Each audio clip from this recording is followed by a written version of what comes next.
नमस्कार my dear student. और मैं प्रशांत कुमार साहब मैं आप लोगों के बीच में आ चुका हूँ। मेरा चैनल का नाम सिर्फ बदल गया है। चैनल का नाम पहले था NCERT A to Z, जिसको YouTube या कोई और चैनल जो है सो बैन करवा दिए कॉपीराइट क्लेम करके, जबकि ऐसा कोई चीज नहीं था। अब 2 + 2 = 3 हो, 2 + 3 = 5 होता है। ये और कोई नियम से नहीं, 2 + 3 = 5 होता है, ये हम भी जानते हैं, कोई और भी लिख सकता है। तो हमने बनाया था 9th क्लास का कंटेंट एंड 10th क्लास का कंटेंट। कोई और भी बनाए थे 9th क्लास का कंटेंट एंड 10th क्लास का कंटेंट। तो उनके पास ज्यादा सब्सक्राइबर थे, बहुत दिनों से बना रहे थे, वो कॉपीराइट क्लेम कर दिए और मेरा चैनल बैन हो गया। मेरे चैनल पर आप लोगों ने देखा भी कि कितना सब्सक्राइबर था, मोनेटाइज भी बहुत जल्द हो गया था। खैर, ये सब बातों को अभी हम लोग जिक्र ना करते हुए, आज तारीख हो गया 13 फरवरी, और 13 फरवरी से मैं फिर से स्टार्ट कर रहा हूं। और आप लोगों का एग्जाम को ध्यान में रखते हुए अभी कंटेंट पूरा नहीं डाल रहा हूं, लेकिन हाँ, बहुत जल्द सिलेबस चैप्टर 1, 2, 3 इस टाइप से पूरा डाल दिया जाएगा। 16 फरवरी 2024 को जो एग्जाम मैथ का होने वाला है, उसमें टोटल मिलाकर के 52 प्रश्न आएंगे, जिसमें से 30 प्रश्न वस्तुनिष्ठ प्रश्न रहेंगे यानी ऑब्जेक्टिव रहेंगे, और 22 प्रश्न आपका सब्जेक्टिव रहेगा। ठीक है, तो टोटल मिला के 52 प्रश्न रहेंगे। और आज हम लोग एक एक प्रश्न किस टाइप से आएगा वो हम आपको बताते जाएंगे। एक्यूरेट 52 क्वेश्चन, आप उस 52 टाइप बता दिया जाएगा। 52 का 52 क्वेश्चन आप पढ़ के जाइए, आपका सारा का सारा क्वेश्चन भिड़ेगा, ये 100% श्योर है। कहीं भी वीडियो को स्किप मत कीजिए, एक एक चीज को देखते जाइए, आगे बढ़ते जाइए। ठीक है, और मैं एक एक प्रश्न को बताते जाऊंगा। देखिए, जरूरी नहीं है मैं एक्यूरेट प्रश्न बता दूं। मैंने 146 का अभाज्य गुणनखंड बोला, हो सकता है 156 का आ जाए, लेकिन अभाज्य गुणनखंड आएगा। अगर मैंने अभाज्य गुणनखंड बताया तो 100 वही अभाज्य गुणनखंड आएगा। ठीक है, मैं जो बोलूंगा वो उस टाइप से आ सकते हैं, वो इंपॉर्टेंट है आपके लिए। ठीक है, तो मैं टाइप बताते जाऊंगा और उसको अच्छे तरीके से डील भी करते जाऊंगा कि इस प्रश्न का कैसे आप बना सकते हो, ताकि अगर कोई स्टूडेंट ना जाने तो उनको ये पता चल सके कि हम कैसे बना रहे हैं और कैसे बनाएंगे। अगर ये वीडियो आप देख लेते हैं तो मैथ में आपका 80 में से 80 नंबर आएगा ही आएगा। ठीक है, 20 नंबर आपको प्रैक्टिकल मिलना है, तो 100 में से 100 मैथ में नंबर 100% आएंगे, आप ये निश्चित रहें। अगर वीडियो पसंद आए तो लाइक करें और शेयर करें और मेरे चैनल को सपोर्ट करें। धन्यवाद। तो चलिए हम लोग शुरुआत करते हैं। आपका मैथ का पहला नंबर क्वेश्चन, ध्यान से समझिएगा। पहला नंबर क्वेश्चन में आएगा अभाज्य गुणनखंड। ठीक है, पहला नंबर क्वेश्चन अभाज्य गुणनखंड से रहेगा। जैसे कि कोई भी क्वेश्चन दे दिया कि अभाज्य गुणनखंड करना है, अभाज्य गुणनखंड। ठीक है, अब मान लीजिए 142 है, इसका अभाज्य गुणनखंड करना है। 142 दे सकता है, 96 दे सकता है, 404 दे सकता है, कुछ भी दे सकता है, 156 दे सकता है, लेकिन अभाज्य गुणनखंड रहेगा। तो अब इसका अभाज्य गुणनखंड का मतलब क्या हुआ? वैसी संख्या से इसको भागा देना है जो अभाज्य संख्या हो। अभाज्य संख्या का मतलब क्या हुआ? अभाज्य संख्या का मतलब होता है जो केकरों से नहीं कटे, किसी से नहीं कटेगा, उसको कहते हैं अभाज्य संख्या।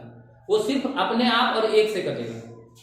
ठीक है, उसी को कहते हैं अभाज्य संख्या। किसी से नहीं कटेगा, उसी को कहते हैं अभाज्य संख्या। और सबसे छोटी संख्या से हमको भागा देना है जो अभाज्य संख्या हो।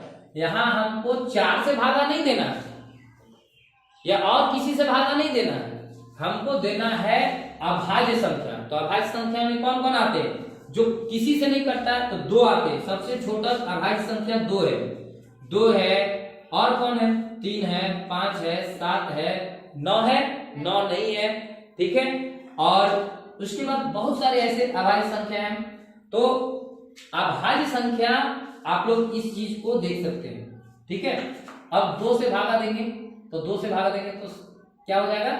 71। 71 किसी से कटता है? नहीं कटता है।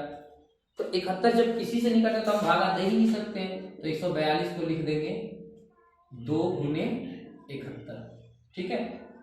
कभी कभी जैसे कि 36 का अभाज्य गुणनखंड करना है तो 2 से भागा देंगे 18, फिर 2 से भागा देंगे 9, फिर 3 से भागा देंगे 3, फिर 3 से भागा देंगे 1, तो 36 बराबर 2 गुने 2 गुने 3 गुने 3। कभी कभी इस तरह का ऑप्शन भी दे दिया जाएगा या फिर इस तरह का भी ऑप्शन रहेगा 2 पर पावर 2 और गुने 3 पर पावर 2, ठीक है।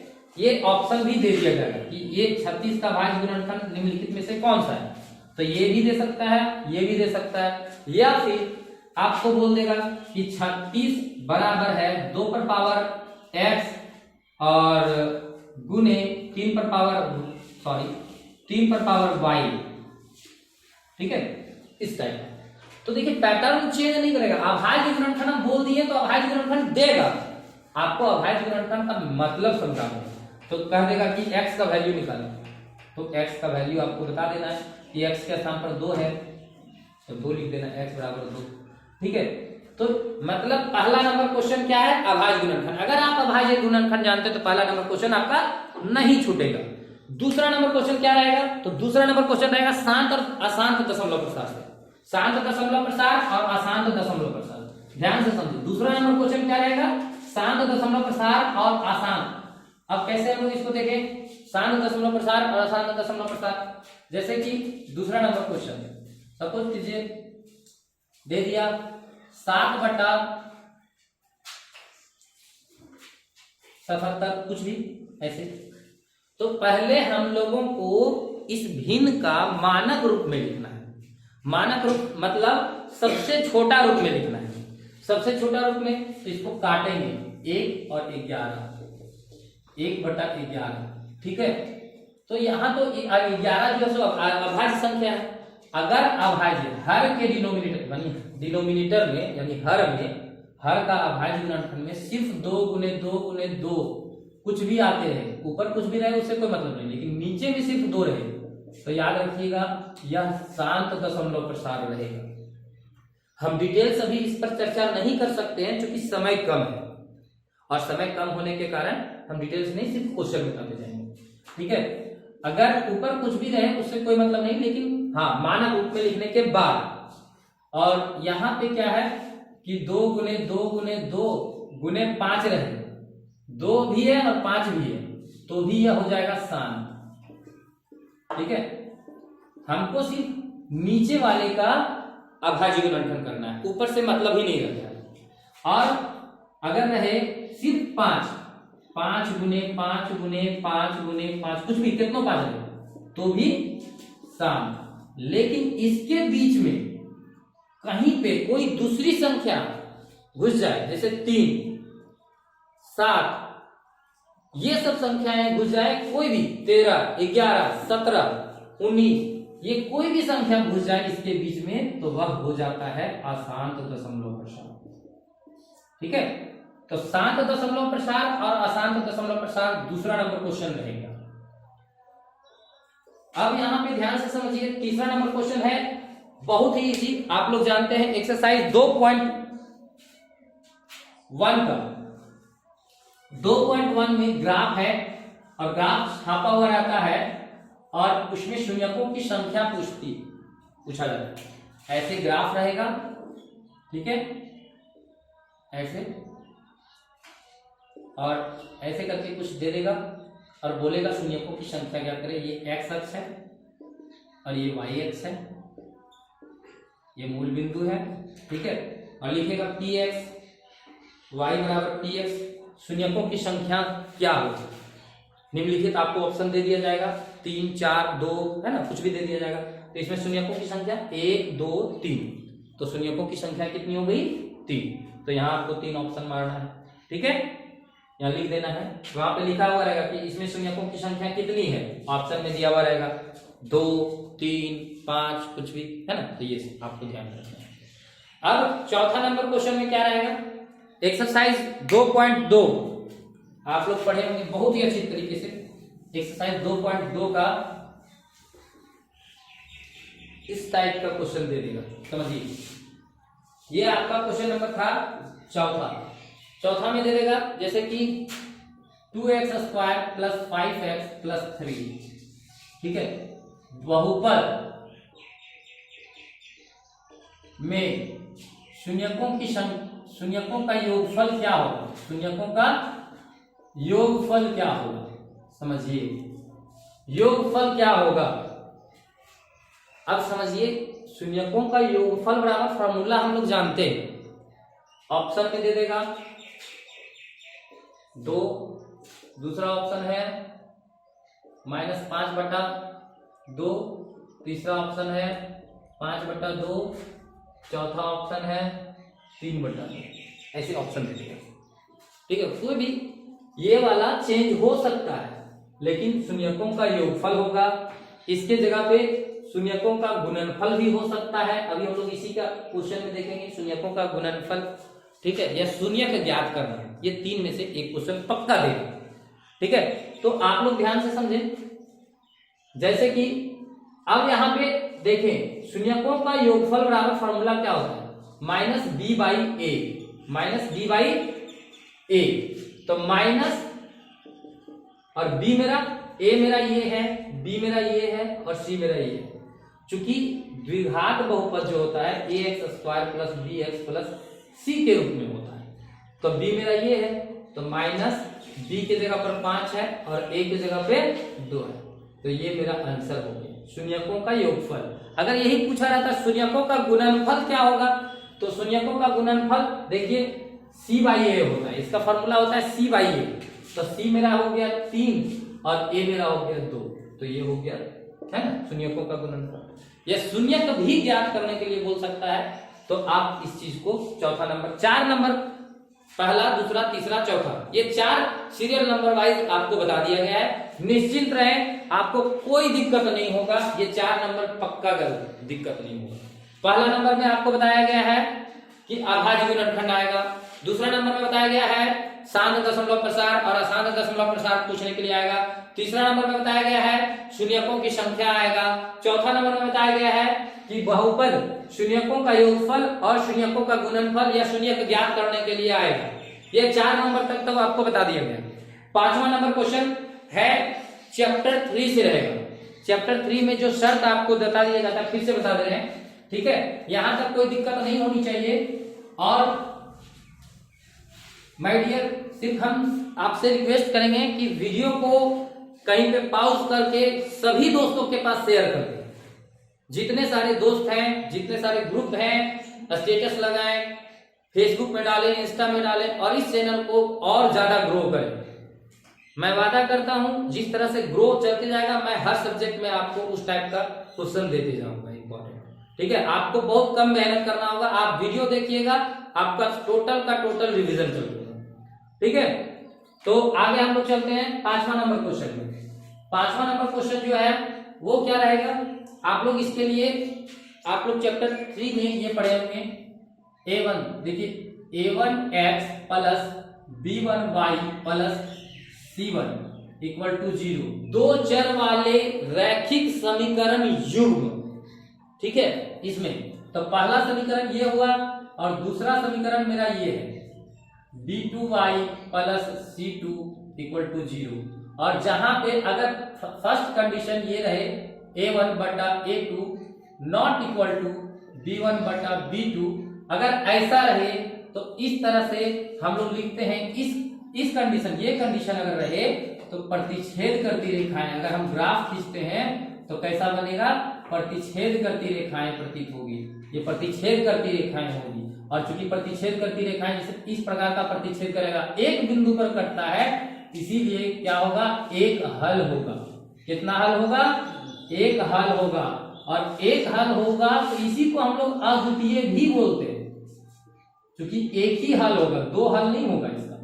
और अद्वितीय हल, प्रतिच्छेद करती रेखाएं, तो और इसी को जब जिसका हल है, कोई भी समीकरण का अगर हल है तो वो समझ लीजिए कि संगत है।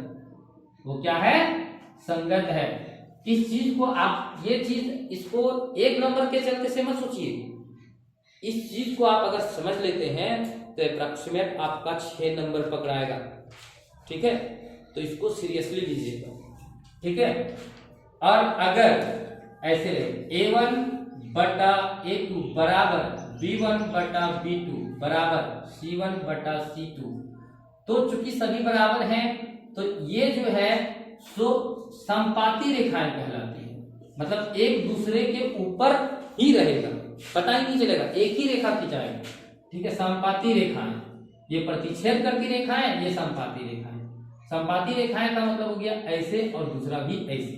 ठीक है, और चूंकि देखिए बहुत सारे बिंदुओं पर प्रतिच्छेद कर रहा है इसलिए इसके अनेक हल होते हैं, लेकिन अनेक हल है तो इसीलिए ये संगत भी है। ठीक, संगत है। मेरा बोर्ड थोड़ा सा टूट गया है क्योंकि मैं ऑफ टाइम में ना जब पढ़ाता था तो हवा चलने के कारण, ये छत पर पढ़ाता था तो हवा चलने के कारण ये गिर गया और वहां से टूट गया, बेचारा घायल हो गया है अभी, है ना। तो इसका मलहम पट्टी भी कर दी है थोड़ा बहुत इसी तरह से, अभी इसकी जगह पे नया लाएंगे फिर, लेकिन पुराना ही है ये, अभी इसी से हम लोग यूट्यूब स्टार्ट किए थे तो इसको छोड़ेंगे नहीं, रखेंगे सजा के म्यूजियम में जैसा नहीं। अब उसके बाद तीसरा में देखते हैं, तीसरा कंडीशन क्या होता है, A1 बटा A2 बराबर B1 बटा B2 और नॉट इक्वल टू रहे C1 बटा C2। ठीक है, तो इस तरह से रेखाएं समांतर रेखाएं कहलाती है, समांतर रेखाएं। और समांतर रेखाएं मतलब ऐसे एक दूसरे को कभी प्रतिच्छेद नहीं करेगा, तो कभी प्रतिच्छेद नहीं करेगा तो कोई हल नहीं है, कोई हल नहीं है, और जो हल नहीं है वह असंगत है, वह असंगत है। ये संगत है क्योंकि इसका हल है, कोई ना कोई हल है, मित्रता है, संगत है। ठीक है, इसलिए भी मित्रता है, संगत है, लेकिन ये समांतर है, ये एक दूसरे से कोई मिलना ही नहीं चाहता है, इसीलिए असंगत है, इसमें मित्रता ही नहीं। ठीक है, कोई दिक्कत? तो ये चीज आप इसमें रहेगा, किस टाइप का क्वेश्चन रहेगा वो हम बता दे रहे हैं। ठीक है, क्योंकि ये बहुत जरूरी है याद करना, इसको आप लोग ना दिमाग में बैठा लीजिए, समझिए। यहाँ पे प्रतिच्छेद कर रहा है, यहाँ पे देख रहे हैं दो रेखाओं को प्रतिच्छेद कर दिया, तो ये प्रतिच्छेद करती रेखाएं हैं, क्योंकि एक बिंदु पर प्रतिच्छेद कर रहा है इसलिए एक हल है, और हल है इसलिए संगत है। इसको याद करने का तरीका, ठीक है। अब चूंकि सभी बराबर है तो बराबर है तो पता नहीं चलेगा कि कौन छोटा बड़ा है, इसीलिए संपाती रेखाएं है, संपाती रेखा में बहुत सारे बिंदुओं पर प्रतिच्छेद कर रहा है, इसलिए अनेक हल है, और अनेक हल है तो मतलब संगत है। और यहाँ पे देखिए समांतर दिया हुआ है, यहाँ पे प्रतिच्छेद, पता नहीं चलता है कि क्या है, इसमें समांतर हो गया तो समांतर है तो कोई हल नहीं होगा, और कोई हल नहीं होगा तो असंगत है।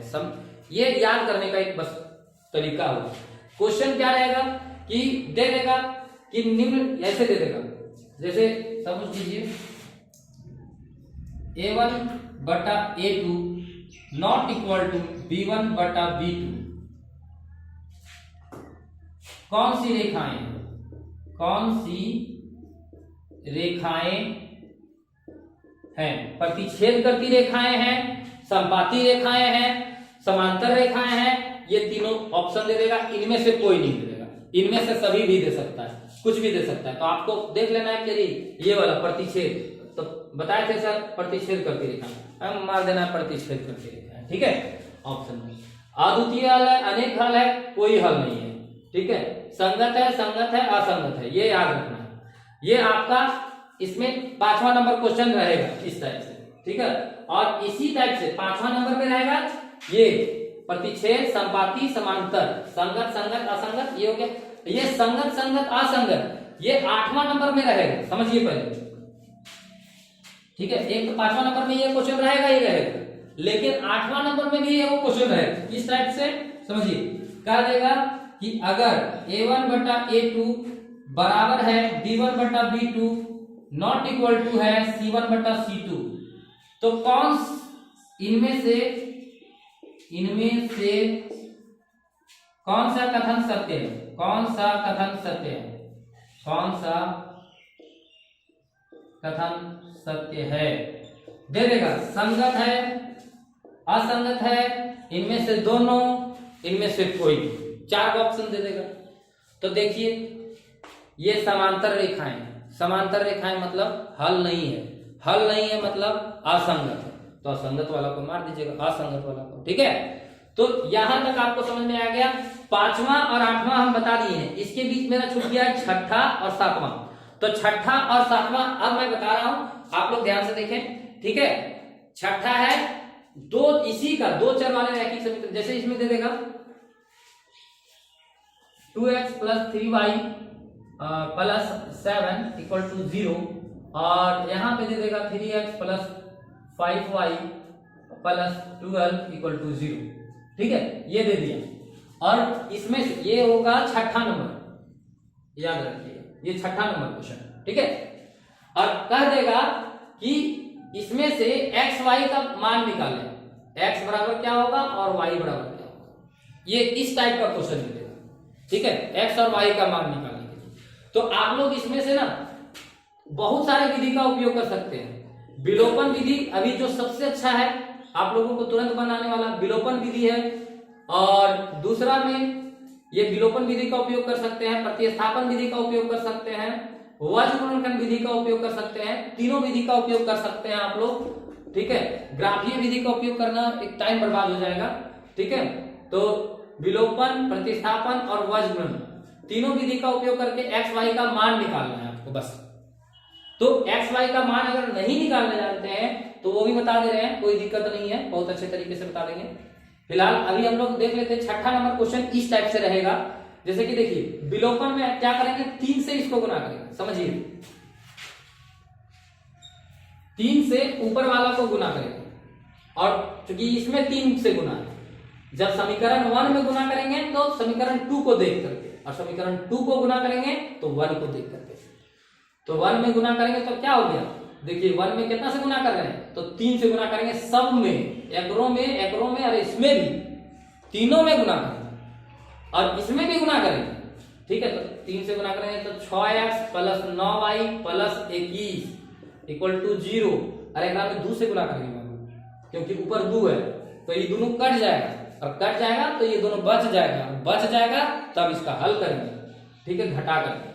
तो इसमें कितना से गुना करेंगे, 2 से, तो गुना कीजिए 6x + 10y प्लस कितना हो जाएगा 24 = 0। आप लोग को समझ में आ रहा है? Yes sir. कोई दिक्कत नहीं। एक लड़की खाली मुंडी हिला भी रही है, हाँ भी और नहीं भी, दैट मीन्स उसका दिमाग कहाँ है, घुटना में। चलो ठीक घुटना में नहीं, चलिए ऐसा नहीं है, लड़कियों का दिमाग भी बहुत आगे बढ़ता है, ठीक है। अब इसमें हम लोग घटाव करेंगे तो घटाव का क्या हो जाएगा, देखिए अब हम बताएंगे तो क्या कर रही है, क्या होगा आपको, तो फिर यहाँ पे ध्यान दीजिए, चलिए यहाँ पे माइनस माइनस माइनस, अच्छा गुस्सा है, गुस्सा किस लिए है, मतलब सारे क्वेश्चन को हम बता दे रहे हैं इसलिए नहीं, कुछ और, हाँ यही बात है, कुछ और बात कीजिए। अच्छा सारे मेरे अच्छे स्टूडेंट हैं और प्यारे स्टूडेंट हैं, कहीं ना कहीं आगे बढ़ेंगे ही तो नाम लेंगे, ठीक है। अब नहीं लेंगे ये आप हो सकते हैं, चलिए इसमें काटते हैं।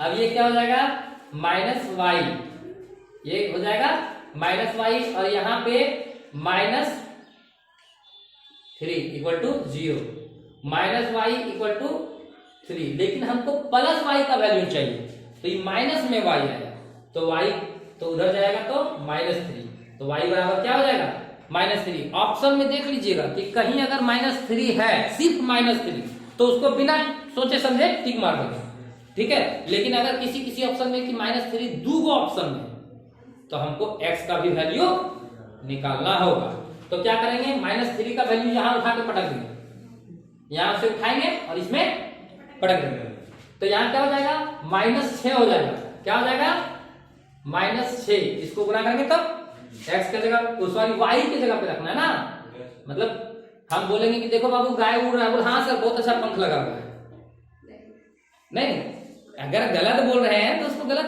चाहिए ना, देखना चाहिए। अभी देखिए 2x प्लस, अब ये y का मान यहाँ पे पटकेंगे तो 3 और माइनस, तो क्या हो जाएगा -9, क्या हो जाएगा -9 + 7 = 0, तो 2x बराबर -2 बराबर 0, 2x बराबर 2, ये कटेगा यानी x बराबर 1, तो x बराबर 1 और y बराबर -3। क्वेश्चन नंबर किस में आएगा, 6 में। कोई दिक्कत प्रॉब्लम है क्या, बन जाएगा ना। तो ये हो गया क्वेश्चन नंबर 6। सोचिए, पांचवा में भी यही पूछेगा इसी से आधारित, छठा में भी इसी से आधारित आप बता सकते हैं, सातवां में भी इसी पर आधारित है, अभी हम लोग इसको देखेंगे, और आठवां में भी इसी पर। तो आपका यहीं पे बन गया पांचवा, छठा, सातवां और आठवां, 4 क्वेश्चन जो है सो इसी पर आधारित है, यानी 4 नंबर के। ठीक है, तो कोई दिक्कत? चलिए आगे बढ़ते हैं, हम लोग देखते हैं क्वेश्चन नंबर। जहां समझ में नहीं आएगा आप लोग कमेंट करें कि यहां से इस जगह पे समझ में नहीं आ रहा।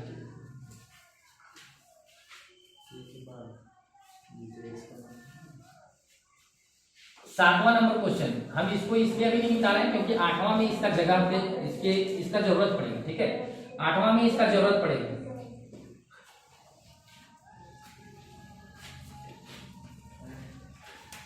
आठवां में देखिए क्या, आठवां वाला क्वेश्चन यहां पे ध्यान से समझिए।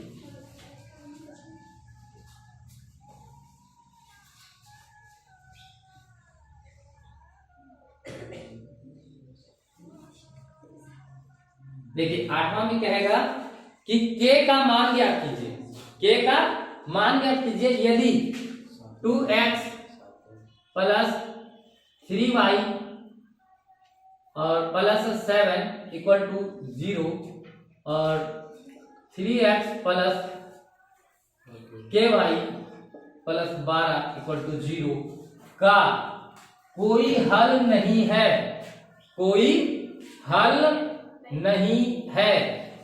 ये भी दे सकता है कोई हल नहीं है, या फिर ये भी लिख सकता है कि इसका ये असंगत है, ये असंगत है। तो आप समझ जाएंगे कि कौन सा स्थिति बोल रहा है, जिसका कोई हल नहीं है, तो ये स्थिति बोल रहा है। और यहां नॉट इक्वल टू C1 बटा C2, not equal to, that means ये जो है ये आपका बराबर आएगा। तो बराबर आएगा तो A1 बटा A2 बराबर होगा B1 बटा B2 का। और A1 मेरा क्या है, 2 है, A2 मेरा क्या है, 3 है, बराबर 3, और B2 मेरा K, और तिरछे गुना करेंगे तो 2K बराबर, जब B इस स्थिति में रहे तो तिरछे, तो K बराबर 9 बटा 2, ये लिख देंगे तो K का मान निकल गया।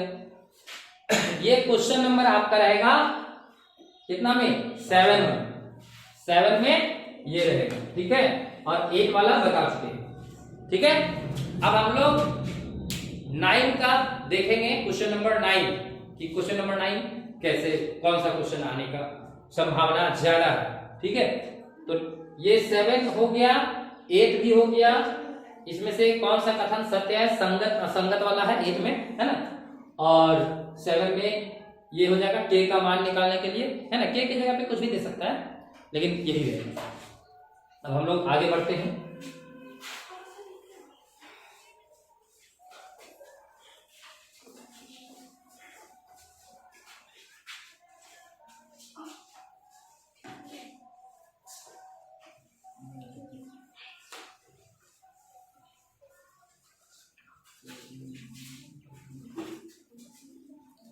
चलिए अब देखते हैं ये क्वेश्चन नंबर 9। क्वेश्चन नंबर 9 में क्या रहेगा, तो क्वेश्चन नंबर 9 में रहेगा 4.1 के पहला नंबर से, 4.1 से के पहला नंबर, 4.1 का मतलब एक्सरसाइज 4.1 का पहला नंबर क्वेश्चन जो था, उसको पहला नंबर क्वेश्चन में क्या था, कौन सा द्विघात समीकरण में है या नहीं है जांच करें। ठीक है, कौन द्विघात समीकरण में है या नहीं है ये जांच करें। तो कोई भी समीकरण दे देगा, 2x प्लस 3 का होल स्क्वायर बराबर 2x और x प्लस 1 लिखेगा, और बहुत ये पहला ऑप्शन, दूसरा ऑप्शन भी दे सकता है x प्लस 1 का होल स्क्वायर 2x प्लस 1, कुछ भी दे सकता है। इसी तरह से 4 ऑप्शन दे देगा, और द्विघात समीकरण में है या नहीं है ये लिख देगा कि कौन निम्न में से कौन सा द्विघात समीकरण में है, ये आपको जांच करना है। ठीक है, ये इस बारे में आपको लिख देगा, या फिर आपको लिख सकता है कि इसके डी के बारे में ज्ञात करें, ऐसा क्वेश्चन दे देगा, या और इसमें एक और क्वेश्चन जुड़ सकता है, जैसे 2x square plus 4x plus 6 equal to 0। Then इसके डी के बारे में कि डी क्या होगा, मूल ज्ञात करें। डी क्या होगा, विविध कर, जिसको विविध कर कहते हैं। डी बराबर तो B square minus 4ac equal to 0। तो ये आप यहाँ ये हम लोग जानते हैं डी बराबर क्या होगा, बी स्क्वायर माइनस 4ac। तो बी मेरा कितना है 4 का स्क्वायर माइनस 4a और सी मेरा 6। तो क्या हो जाएगा 4 चौक 16 माइनस कितना हो जाएगा 6 24 दूनी 48। तो ये माइनस में आ गया, जो भी आएगा 32 माइनस में 32। तो जब d माइनस में आए, याद रखिएगा जब d माइनस में आए तो इसके मूल का अस्तित्व वास्तविक नहीं है। ठीक है, ये आराम से लिखिएगा, कोई दिक्कत नहीं है। ये 9वां नंबर क्वेश्चन आपका इसी से रहेगा। ठीक है, और 10वां नंबर क्वेश्चन, चलिए हम लोग देखते हैं 10वां नंबर क्वेश्चन में क्या पूछेगा। तो मूल की प्रकृति पूछेगा, यानी लिख देगा कि d बड़ा है 0 से तो मूल वास्तविक होगा, बराबर होगा, क्या होगा ये। ठीक है, ये होगा अगर d बड़ा है 0 से तो इसके मूल वास्तविक होगा और भिन्न भिन्न होगा, वास्तविक और भिन्न भिन्न होगा, भिन्न। और अगर d बराबर है 0 से तो मूल वास्तविक और समान होगा, और क्या होगा समान होगा। और अगर d छोटा है 0 से तो मूल वास्तविक नहीं होगा। बस इतना ही लिखना, मूल वास्तविक नहीं होगा। ठीक है, इस बारे में 10वां में पूछेगा। 11वां नंबर क्वेश्चन, ठीक है, ध्यान से समझिएगा, कोई दिक्कत नहीं होगा। अब 11वां नंबर क्वेश्चन में इस टाइप का पूछ देगा, जैसे कि 3x² प्लस 6, यहां पे kx दे देगा प्लस 3 इक्वल टू 0, ये दे देगा। और इसके मूल समान है, इसके मूल समान है, तो k का मान ज्ञात करें, k का मान ज्ञात करें। ठीक है, इस टाइप का क्वेश्चन दे देगा, या फिर लिख देगा, k कहीं भी दे सकता है, तो आपको ये समान जरूर देगा। ठीक है, इसके मूल समान है या d बराबर 0 है, मूल समान है या तो d बराबर 0 है, ये देखो। तो ध्यान से समझिए, d बराबर 0 दे दिया और d का फॉर्मूला हम जानते हैं d square minus 4ac equal to 0। तो b मेरा कितना है, देखिए a मेरा यहाँ है और b मेरा यहाँ है और c मेरा यहाँ है। तो b मेरा है k स्क्वायर माइनस 4 और a मेरा और c मेरा और इक्वल टू, तो k स्क्वायर बराबर क्या हो जाएगा, 4 तिया 12 तिया 36 इक्वल टू 0। k बराबर क्या हो जाएगा, √36, स्क्वायर में इधर आएगा तो k बराबर क्या हो जाएगा 6। ये हो गया आंसर, कोई दिक्कत। तो ये हो जाएगा आपका k बराबर। तो ये 11वां नंबर क्वेश्चन आएगा। ठीक है, थोड़ा मौसम जो है जो बादल कर दिया है और लाइट की कमी शायद है, और हम एक बार फिर से चेक कर लेते हैं अच्छे से। खैर दिख रहा है तो हम पढ़ाने रुकेंगे नहीं, जहां तक होगा हम कोशिश करेंगे आप लोगों तक पहुंचाने का। ठीक है, तो ये 11वां नंबर क्वेश्चन हुआ। और 12वां नंबर में क्वेश्चन में बहुत ही आसान क्वेश्चन देगा। 12वां नंबर क्वेश्चन, इसको मिटा देते हैं, है ना। 12वां नंबर क्वेश्चन दे देगा बहुत ही आसान, जैसे 3 5 7 9 इस टाइप का रहेगा और लिख देगा प्रथम पद और सार्वंतर की पहचान करें। प्रथम पद और ये 12वां नंबर क्वेश्चन, ठीक है। तो प्रथम पद और सार्वंतर की पहचान करें। तो प्रथम पद तो आप लोग जानते हैं कि 3 रहेगा, ठीक है। और सार्वंतर कैसे रहेगा, सार्वंतर कैसे निकालेंगे, तो सार्वंतर तो दूसरा पद में पहला पद को घटाना है 5 में से। तो यहां पे ध्यान से समझिए, प्रथम पद और सार्वंतर, प्रथम पद तो ये हो गया और सार्वंतर हो गया 5 में से 3 जाएगा तो 2।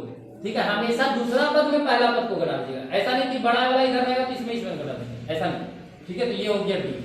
क्योंकि लाइट बहुत कम हो गया और मेरे पास लाइट की सुविधा नहीं है, तो मैं मोबाइल वाला लाइट से ही आपको रिकॉर्ड करके और ये वीडियो प्रोवाइड करवा पा रहा हूँ। हाँ, बट धीरे धीरे ये अचानक ऐसा हो गया, सब स्टूडेंट लोग फोन करने लगे, नहीं सर वीडियो डाले वीडियो डाले वीडियो डाले, तो हमको डालना पड़ा। ठीक है, अभी भी बहुत सारे मैसेज आ रहे हैं, कॉल आ रहे हैं कि नहीं सर प्लीज वीडियो भेजिए, प्लीज वीडियो भेजिए, तो हम डाल दे रहे हैं और मोबाइल के लाइट से ही हम पढ़ा पा रहे हैं। तो थोड़ा सा प्रॉब्लम होगा, इधर चमक वगैरह आता होगा, एडजस्ट कीजिएगा। ठीक है, बट कभी ना कभी आप लोगों का प्यार से और ईश्वर की आशीर्वाद से मेरे पास भी सारे सेटअप होंगे, लाइट होगा, स्टूडियो होगा और उस पर हम पढ़ा सकेंगे। ठीक है, अभी उसको छोड़ दीजिए, उसकी परीक्षाएं यहाँ पे आती है। ठीक है, तो यहाँ पे अभी एक बार देख लें आप लोग, मोबाइल में दिख रहा है ठीक से?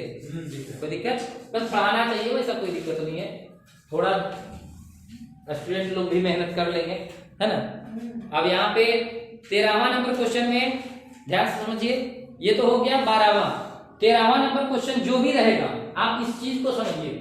देखिए, एक आप 5.1 में आप देखे होंगे, 5.2 में an बराबर a1 plus n minus 1 into D, ये वाले, ये सूत्र में देखिए 4 परिवार है, 1 2 3 4 परिवार है।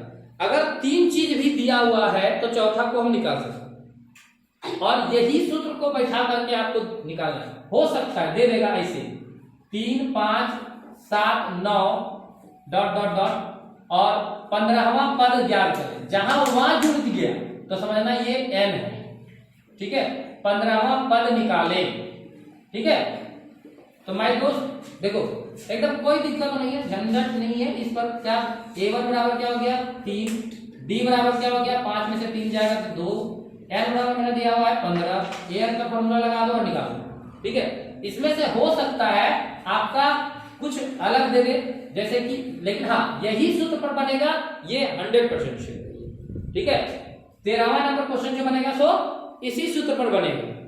जो भी है आप ये याद रखिएगा कि an किसको कहते हैं, a1 तो जानते हैं प्रथम पद, n कहते हैं जिसमें बार जुड़ा हुआ रहेगा, d कहेंगे ये दोनों के बीच डिफरेंस रहेगा, और अगर ये 1 ऐसे रहेगा, मान लो 3 5 7 9 डॉट डॉट डॉट और ये रहेगा 35, दैट मीन्स ये 1 नहीं जुटा हुआ है, तो ये हो गया मेरा an। ठीक है, ये समझ लीजिए कि ये अंतिम पद दिया हुआ है। ठीक है, और इसको हम लोग निकाल लेंगे, इसी फॉर्मूला पर बैठा करके निकाल लेंगे। देखिए, पूरा डिटेल्स हम इसलिए अभी नहीं बता पा रहे हैं क्योंकि समय कम है। हाँ, अगर आप लोग बोले कि नहीं सर एक एक क्वेश्चन का पूरा डिटेल्स बताएं तो वो भी मैं बताऊंगा। ठीक है, और हर एक चैप्टर का पूरा डिटेल्स वीडियो आप लोगों तक पहुंचाऊंगा, ये वादा रहा। 6 से लेके 12 तक का पूरा सब्जेक्ट, सारे सब्जेक्ट का अच्छे से अच्छे आपको स्टडी मटेरियल के साथ मैं प्रोवाइड करवाऊंगा, 1 रुपया आपका फी नहीं लगने वाला है। ठीक है, तो ये हो गया 13वां नंबर क्वेश्चन। 14वां नंबर क्वेश्चन क्या रहेगा कि दिया हुआ रहेगा कि निम्न में से कौन सा आकृति सर्वांगसम है। कौन सा आकृति सर्वांगसम का मतलब होता है सभी अंग बराबर। उसमें ऑप्शन दिया हुआ रहेगा वृत्त, तो वृत्त सर्वांगसम नहीं है, होते हैं। ठीक है, समरूप वाला पूछेगा, समरूप याद रखिएगा, समरूप वाला पूछेगा, ज्यादा इंपॉर्टेंट है कि निम्न में से कौन सी आकृति समरूप है। तो समरूप आकृति समद्विबाहु समरूप नहीं है, समद्विबाहु समरूप नहीं है, समबाहु त्रिभुज जो है तो समरूप आकृति है। ठीक है, समबाहु जो है, समबाहु त्रिभुज और वृत्त और वर्ग ये जो है सो समरूप है। ठीक है, आयत समरूप नहीं है। ठीक, तो ये बात ध्यान में रखें, और ये आपका समरूप और सर्वांगसम वाला पूछेगा, समरूप सर्वांगसम। ठीक है, ये पूछेगा। और लास्ट ये आप 15वां नंबर क्वेश्चन हम आपको बता दे रहे हैं, फिर इसका नेक्स्ट पार्ट का आप इंतजार करें। ठीक है, नेक्स्ट पार्ट का आप इसका इंतजार करें। अभी 15 क्वेश्चन आपको बता दिए जाएंगे और फिर 15 क्वेश्चन आपको सीरियल वाइज 16वां 17वां 18वां 9वां 19वां मतलब सब चीज A to Z 30 तक, क्योंकि मौसम बहुत खराब कर रहा है और स्टैंड भी मेरा मोबाइल भी जो लगा हुआ है वो हिलता डुलता है, कभी भी हवा से उड़ जाएगा और गिर जाएगा, तो जो मोबाइल से रिकॉर्ड कर रहे हैं वो भी मोबाइल हम रिकॉर्ड नहीं कर पाएंगे। ठीक है, तो चलिए 15वां नंबर क्वेश्चन जो रहेगा वो एक्सरसाइज 6.2 का पहला नंबर क्वेश्चन, सॉरी पहला नंबर में ही है ना, हाँ, जो इस टाइप का क्वेश्चन दिया हुआ है ए बी सी और डीई, ये डी लिख देगा कि डीई समांतर है बीसी का, तो ईसी का वैल्यू क्या करें, ईसी बराबर क्या होगा। ठीक है, ये दे देगा 1.5, ये दे देगा 3 और ये दे देगा 3, तो ये क्या होगा, ये निकालने के लिए करेगा। तो आप लोग आराम से जानते हैं कि डीई समांतर होगा बीसी का, तो क्या लिख सकते हैं, एडी बटा डीबी बराबर क्या होगा, एई बटा ईसी, और यहाँ क्या हो जाएगा 1.5 बटा 3 बराबर 3 बटा x, कुछ भी या इसी ही रहने सकते हैं, दे सकते हैं आप इसको इसी। अब इसको काट दीजिए 2, तो इसी बराबर हो जाएगा 6, 3 दूनी 6, तो ये हो गया इसका आंसर। तो 15वां नंबर क्वेश्चन तक आप लोगों को पहुंचा दिया गया है, इसके लिए बहुत बहुत धन्यवाद। फिर मिलते हैं नेक्स्ट पार्ट में, इसका 16वां से लेके 30वां, फिर उसके बाद नेक्स्ट पार्ट एक और बनाएंगे जिसमें सब्जेक्टिव बनाएंगे। ठीक है, तब तक आप इसको 2 से 3 बार जरूर देख लें, आपका सारा का सारा क्वेश्चन पकड़ाएगा, ये वादा रहा। ठीक है, चलिए धन्यवाद, और इस वीडियो को जहां तक हो सके आप शेयर करें और हमें आगे बढ़ाने का प्रयास करें। ये चैनल आपका है, आप हमारे परिवार में हो, हम आपके परिवार में हैं, आप अपने परिवार को आगे बढ़ाएं। धन्यवाद।